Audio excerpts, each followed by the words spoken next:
they forced themselves into a Clint. I mean, we're not saying Clint's a bad hero. It's just that there are better choices. At this definitely. point, there are definitely better choices. You can really tell. Like, no matter what rank you are, it definitely shows on the games that there are great Clints in the world, but they're very, very, very, very few. And let's hope that this player, Innocent, is part of that very, very, very, very few, very few selections of players that are very great with Clint. But in terms of course, I do feel that a Hayabusa could easily pick down that Clint if given the scenario that the Clint is alone. But at this point, I feel like they're never going to leave their marksman alone because Clint is very vulnerable. Yes, he does have the range, but then again, range is futile against a shadow kill in quad shadow. It's just gonna chase you until the end of time, unless of course you kill the Hayabusa first. And we're talking about the function of a Hayabusa. Usually he'd just really wait for the perfect moment, then he'd go. That's what Midnight said on one of the analyst tests that he's had, and it's actually true. That's really how Hayabusas really play, and he's gonna have a lot of play here. Except maybe when he gets caught first by Sylvanas, by the Chos, or was that a Paquito? That was a Cho. Yeah, that was a Cho. Went for a Cho instead, so it kind of works against the Hayabusa, but again, give him a one wrong window, that's a dead Clint right there. At the same time, Clint does have some pretty good amount of burst, or DPS rather, not burst. He has pretty good DPS, as long as you can keep him alive. Close to decent DPS, and especially once he gets that damage items rolling in with the crit, it does stack with a lot of the damage modifiers that he has in his abilities. So let's just wait on how they're gonna play this Clint, because it's very interesting to see. I know it's I like it. I mean, I like it. It's pretty funny, but it's still interesting. Yeah, it's like a curveball. Like, this is a good test for this team. Like, what if another team does this against you? And how are you going to react, right? So it's possible that Panda kind of overreacted, banning everything out. Are they really that confident? I mean, with this Clint, I mean, there's so many other better options. Maybe, I don't know, Granger might have been better, Carry might have been better.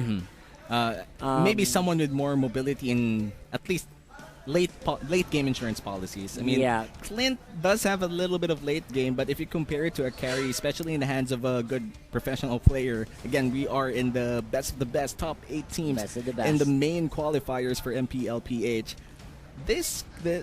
You know what? At this point, doubting it's okay. I mean, it's all right. For me, it's all right as long as they can play well.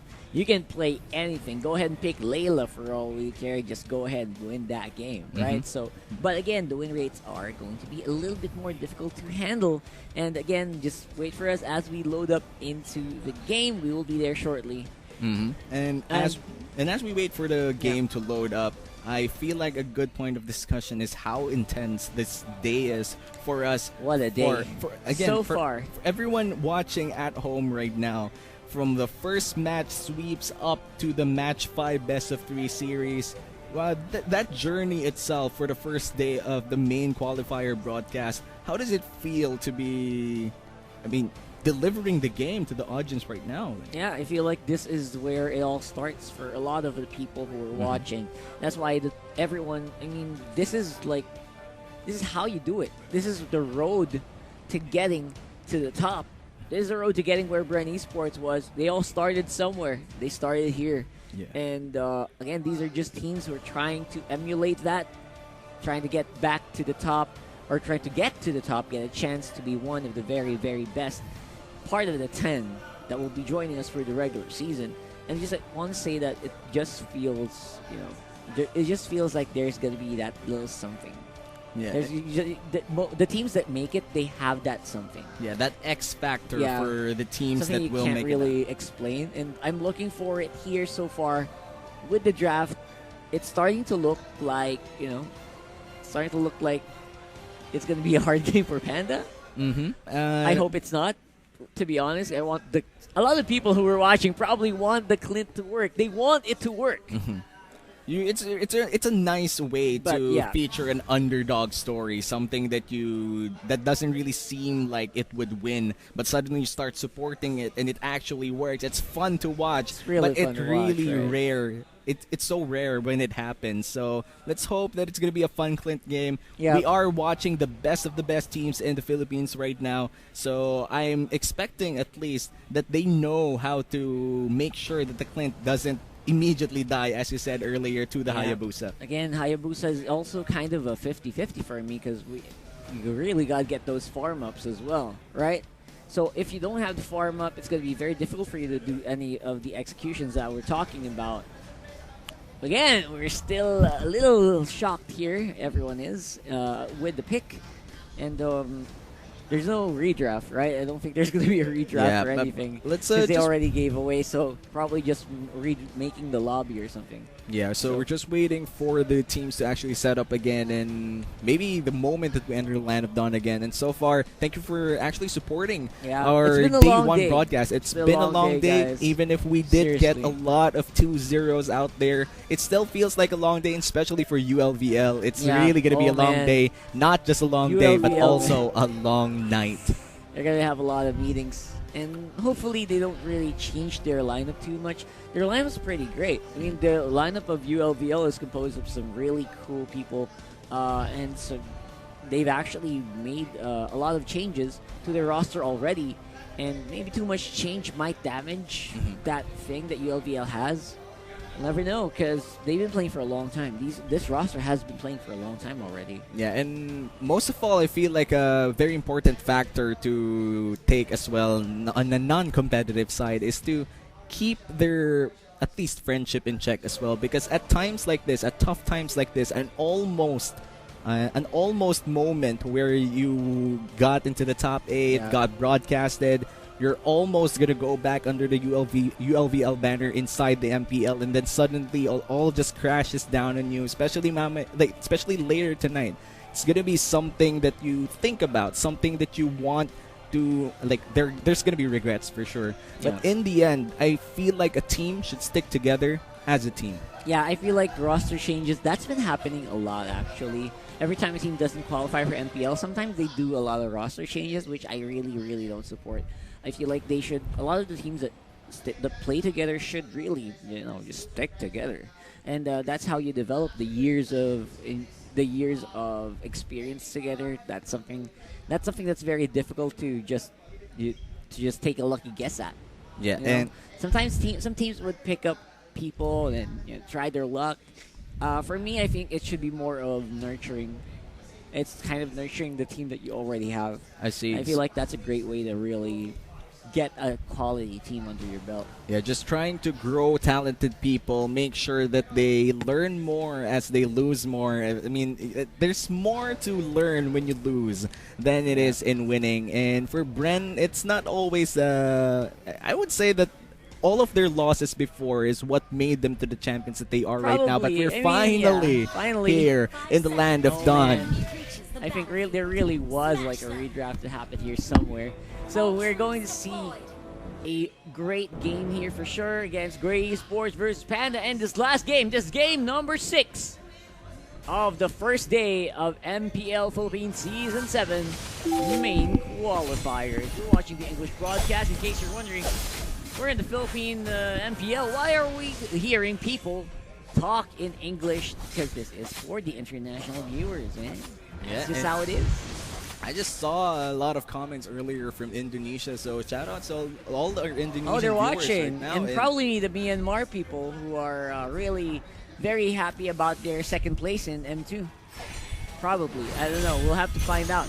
And later on, we'll try to read the comments if we can. I always try to do that, good or bad. I try to want to talk to them. Want to be able to get their opinions about how I do it, how we do the cast, how we do the show. It's always a great way to place to start the day. So now we are going to go into a bit of an invade here by Panda. Feeling a bit more confident with that Sylvana. And attention here might just be in trouble. Gets tossed back to the team. And what is going to happen here is for sure it's going to go down. This is basically a picture before a disaster occurs. I mean, when you... Oh, no. Oh, I think it already happened. It already happened. It wasn't a pause. It was just a mistake. Yeah. First blood going to Gray Esports Balagbag got it. Yeah, just Gray Esports. 400 gold for the side of the Gray Esports squad here. But I feel like there's nothing more to it. A 2v1 in the top side. And that's going to be a return kill. A 1-for-1 in the top side. That's what we're talking about, man. You do not give kills to the Hayabusa. Please do not. But they did. Not only one. I think that was two. Yeah, and the turtle does go down to the Clint, and the Clint so far has not yet been showing a lot of promise yet, but looks like this might just be the difference maker, the turtle buff. Oh, attention! No, actually, no. Look at the HP of attention here. The shield's just going up in time and enough to save him from death. Yep, barely there. Let's look at Sackboy here. Could have been Sick Boy, but you didn't. You went for Sack Boy. I wonder what that means. I still wonder sometimes, but there's a lot of questions in my head for the IGNs of the squad of Panda. A lot of numbers here in the bottom lane as well. 3 people invested, and looks like Dark Warrior will just be forced to go Dragon mode and dance around and go back to lane. Yeah, you can't really get a good grasp of what they were trying to do, but Draven seems to be very happy with it, and that's absolutely fine for me then. So we'll see the Gray. Looks like they are just evening out at least on the gold score. The rest of Panda is actually doing a pretty good job in keeping up with the gold. But now they are definitely going to be down for the count as they lose their Yuzhong Dark Warrior. And the ball lane turret will be falling soon. Yeah, 600 gold is the margin for Gray Esports right now. Still a little bit irrelevant, but a lot of great plays coming in from Gray Esports so far. In Panda, right now, Sackboy, they're trying to set up a dive. A 4-man dives against the Baksha. As Kensu, he will be dodging a lot, drifting like in Need for Speed with a wave the dragon back to the team. The Baksha a little bit too tanky to deal with. A Sackboy, 100 HP left. The Farsa ult takes down the Mathilda, but the Clint gets a kill to the Jawhead with a Cho. Picking up the Farsa instead. That's a 2-for-1 in the side of Panda, and I feel like Panda found their groove. They definitely found their groove here. Ladies and gentlemen, it's looking like somehow the Clint is holding on. It's not getting destroyed or anything. It's doing some damage. It's got 2 assists and a kill. Yeah, and Baron 333 here, still staying alive against Imbagio, but just might be a different. Great Shunpo there to dodge the first ability, and looks like Turtle will be started by Panda here. Feathered Airstrike to zone them out a little bit. Still, the Turtle remains in the control of Gray Esports instead. Yep, some of the best here happening seems to be... The best decision is to go for the Turtle over and over again. Give that Clint some additional damage output to his skills. And Panda, they're getting it. This is the second Turtle going to the Clint, and they're actually making it work. But he gets ejected back to the team, and that's an easy kill for the Farsa. But the fight continues with Hayabusa just trying to deal a little bit more damage. But Mathilda takes down the Jawhead, and Attention looks to be the next target. That's the Hayabusa picking up the Sylvana. Oh, Dark Warrior, what is Dark this? Warrior. What's he trying to do? 3v1. Will the heal save him? They picks up the Farsa. He continues the fight in the mid lane, but he goes down to the Alice. A double kill for the Demon Witch. Not sure if that was worth it, getting a kill, sacrificing a lot of assist, and instead of farming, he could have probably farmed the lane on the bottom side for a long time, maybe gotten some turret damage down. Instead goes and dives into free people. Not really the best decision, but we'll have to think about that as we look into the gold and items.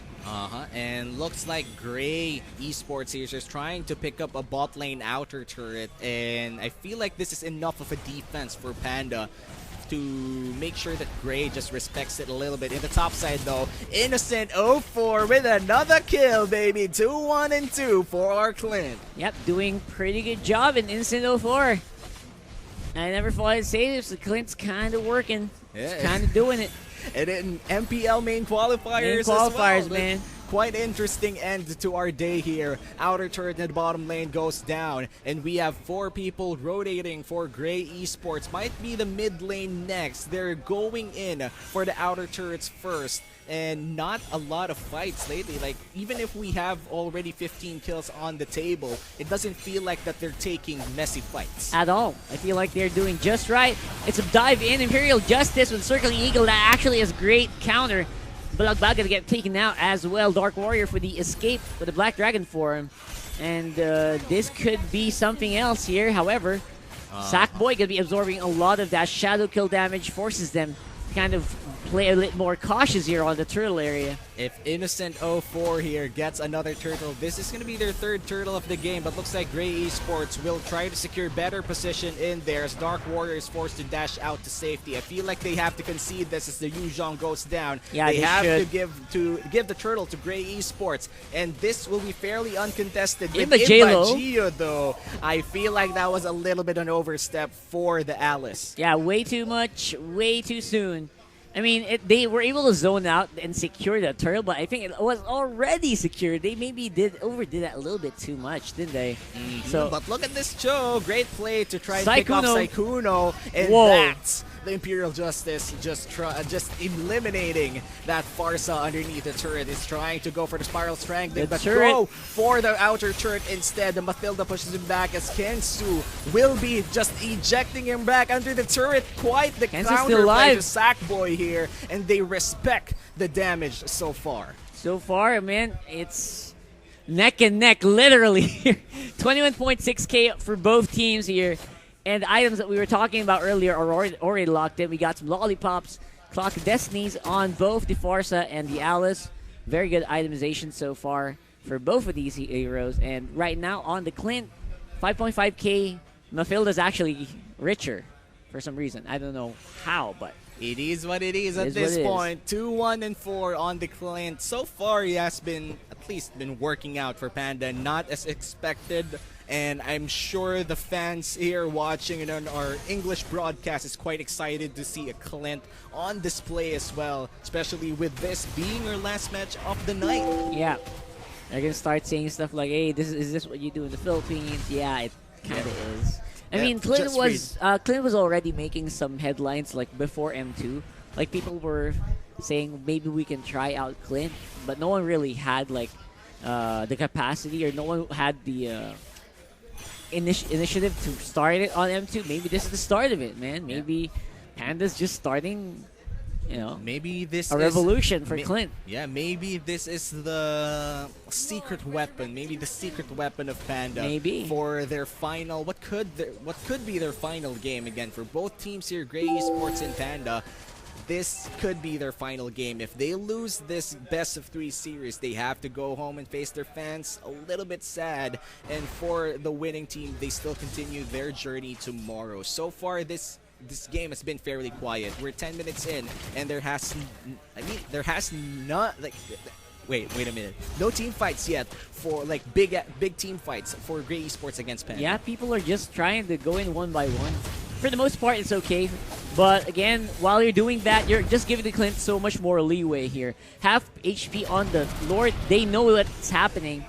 And it's going to be a two-man engage. Imba Joe. What? Immediate immortality pop, and looks like the flicker will be burnt defensively, but it's not yet over. As Cho getting down the Jawhead. Who will get the Lord instead? They're not focusing on the Lord. They're focusing on the kills instead. Already 2 bodies down for Gray Esports and 1 for Panda. Who will secure the Lord? The Clint secures the Lord, but pays his life for it. 3 people alive for the side of Panda as the fight continues here. Kineso trying to get one. A 2v1 here. He goes down, and that's 3. It's a wipeout. Panda, and a wipeout on Gray Esports. A Lord and wipeout. Don't mind if I do. Innocent04.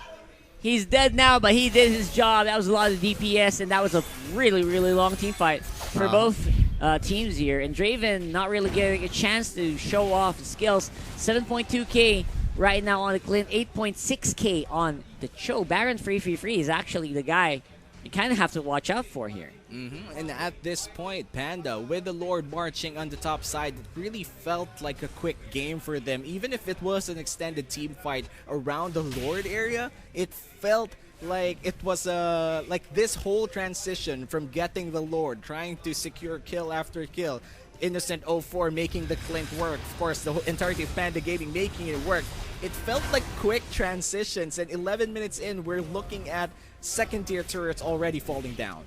Yep, this could be quick. This could be done soon enough, and Clint could get his first win on the MPL Philippines Season 7 main qualifiers. And again, this could be start something new here for a lot of our teams.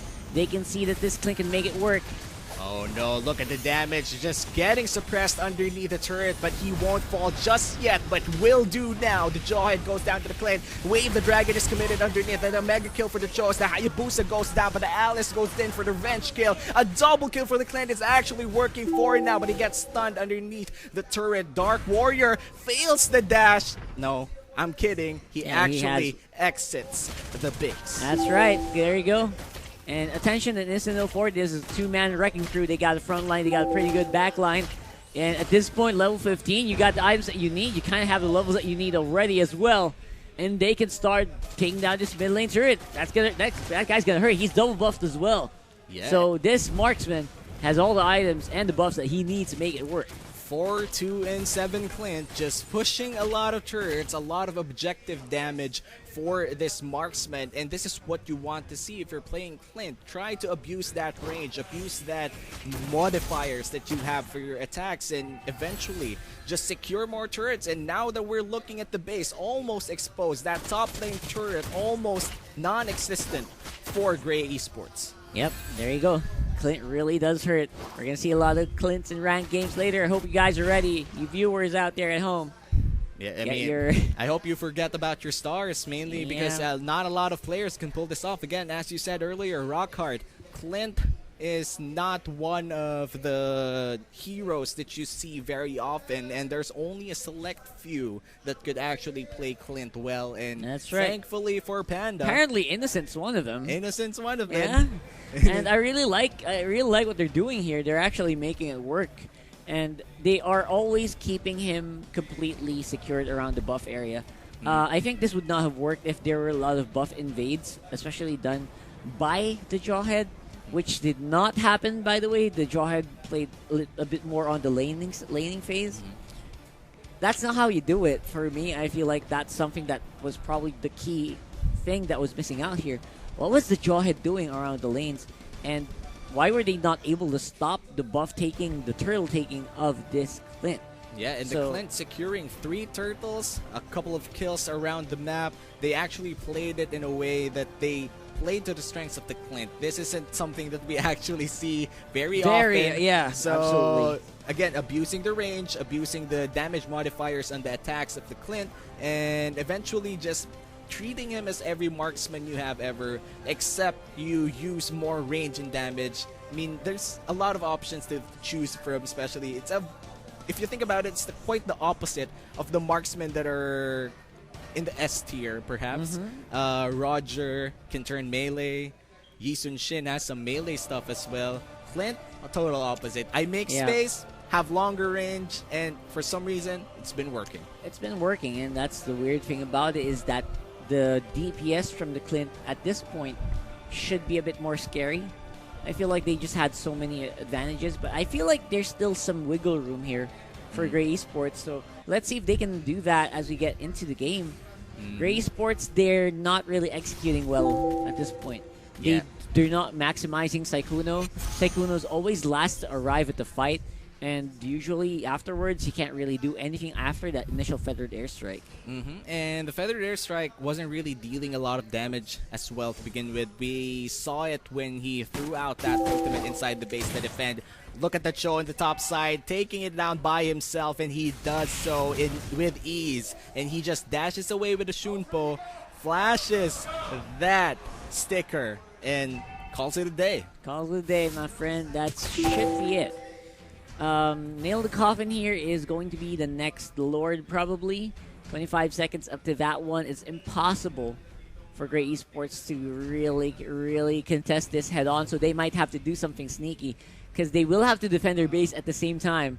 Top lane's pushing, bot lane's going to be pushing in soon. So this Lord is going to be so easy for Panda. Yeah, 10 more seconds until the Lord spawns, and looks like Joe will be there to maintain pressure in the top side as Sylvana will try to maintain pressure near the bottom side, but they don't actually take the Lord. They try to push or shove mid lane first, try to create some space, try to push the waves against Gray Esports' favor, and then maybe start that Lord. Start it off right away, and I think it is happening right now. Although, again, Gray Esports, they kind of have the shove happening already. The plans for Pand have changed. They're gonna want Baron free near them when they start off and finish off the Lord. Just make sure you secure it. There you go. And Dark Warrior, a great pickup over here. A lot of defensive stats for Dark Warrior means he could soak up a lot more damage in the backside. And now that we're looking at a buffed up Lord empowered Panda, this might look bad for Gray. And from what Gray is doing, they're just teleporting in base. That just probably means they conceded this game. I feel like that's it. You can't concede, technically. But if you're just playing around your base, you're hoping for the best. You're not really getting any gold generated. And speaking of gold, it's already a 10k gold lead for the side of Panda here. And Gray Esports, I feel like they're already mentally conceding this game, considering that they're not even trying to actively make an effort, or maybe they don't have a choice. Maybe they really are. They're stuck. That's it. That's all I'm thinking about. Step through, I'm stuck. Here we go. Oh, here we go. Last team fight. Black Dragon form in the backside as mid lane turret goes down. The Lord is still marching down mid lane. They're trying to defend this with a little bit of fighting, but the knockup lands on Draven here. Draven goes back to the Shadow Clone. Nobody's dead so far. It's the Lord. A killing spree for the Clint, and that's his 5th kill of the game. Will they go for the base instead? Make that a double kill. Safarsa goes down, but the Hayabusa takes down the Clint. But the Clint and his gang takes down the Nexus instead. And that's Panda going in for the kill. And that's the stars of everyone in ranked games right now going down, as well as the amount of Clint users who don't really know how to play Clint rises just because. Okay, so Panda was able to pull out a victory with that lineup. That is exceeding everyone's expectations for sure. Definitely. No one would have expected that. So congratulations, Panda. That's 1-0. Yeah, and for Panda, 100% win rate on the Clint. 100% that's win now rate. An official win rate for our main qualifiers. Which for is the whole MPL, that's going to be counted. How win rate. How do you feel about that? Obviously, I want to see more. I want to see what else you guys got. Come on, give me some more. How about we show you show us that Mia instead of a Clint? Go back to the classics. Show us that Layla. Hello, Layla. Let's look at the post game a little bit here. A lot of action coming in from this game, but mostly Panda just dominating around the mid to the late game, and looks like Panda, they're on a hot streak right now, trying to stay alive in this qualifiers. And to be fair, by the way, that Clint was recently reworked a little bit, a little bit of rework, so it does seem to be, it feels like a different hero from where it was way back then, right? So everyone might be laughing right now, hey, how did this guy get a win? But definitely does, it does deserve where it is right now because of the damage output. It can dish out. It can potentially dish out, rather, when you give it a chance. And apparently, this is one of those times. Now, the Hayabusa, man, it's still 50-50. That's why some teams are super hesitant to pick it up. Shadow Kill's not always going to hit 100% on a single target. So that's something that was played around here by Panda. And somehow they were able to really neuter Draven here, who is highly, highly celebrated. And somehow they just were able to make it work. So I'm very excited about the analysis. Midnight's going to go nuts on this one. I'm quite sure he's very excited to convince the viewers that Clint is actually viable now and maybe state a lot of facts over there. And for now, we're still going to wait on Midnight finishing up his thesis about Clint being viable. He's writing it up right now. So if you're excited for that, we just got the go signal from Midnight himself. Midnight will be bringing you the thesis of why Clint is viable in a while. relax lang kayo sa mga rank games nyo. Huwag nyo basta-basta gamitin yung Clint. Very conditional hero yan, and it requires a very well-communicated team. No? Talagang kailangan nyo pag-usapan kung ano mga balak nyo. Explain ko yan. Bakit?